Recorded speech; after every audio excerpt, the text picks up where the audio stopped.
বাংলাদেশের অত্যন্ত সুপরিচিত একজন গায়ক, যাকে অনেকেই ভালোবেসে গানের জগতের যুবরাজ বলে আখ্যায়িত করেন। সে আসিফ আকবরের এই প্রভু ভক্তর মতো এমন একটা দৃশ্য দেখে, ছবি দেখে আসলে আমি খুব হতাশ হলাম। আসলে আমাদের সমাজে এমন কিছু ব্যক্তি রয়েছেন যারা শুধুমাত্র দুনিয়াবী স্বার্থের জন্য অনেক নিচে নামতেও দ্বিধাবোধ করেন না।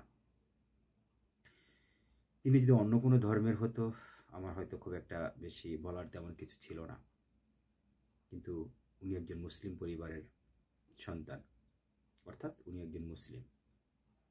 আর একজন মুসলিম হয়ে এইভাবে এতটা প্রভু ভক্তর মতো কাউকে শুভেচ্ছা জানানো বা কারো কাছ থেকে দোয়া নেওয়ার কোনো যৌক্তিক যুক্তি আমি খুঁজে পাচ্ছি না। হ্যাঁ, আমি এটা জানি যে উনি যার সাথে সাক্ষাৎ করেছেন উনি ভারতে অত্যন্ত একজন সুপরিচিত এবং অত্যন্ত প্রবীণ একজন গায়িকা। ওনার সাথে সাক্ষাৎ করতে গিয়েছেন, উনিও একজন গায়ক, সেই হিসাবে তাদের সৌজন্য সাক্ষাৎ হতেই পারে। কিন্তু দৃশ্যটা এমন হবে কেন? একেবারে হাঁটু গেড়ে প্রভু ভক্তের মতো ওনার কাছে সেজদার মতো গিয়ে দোয়া চাইতে হবে, নিতে হবে, নাউজুবিল্লাহ। কেন এতটা নিচে নামতে হবে কেন?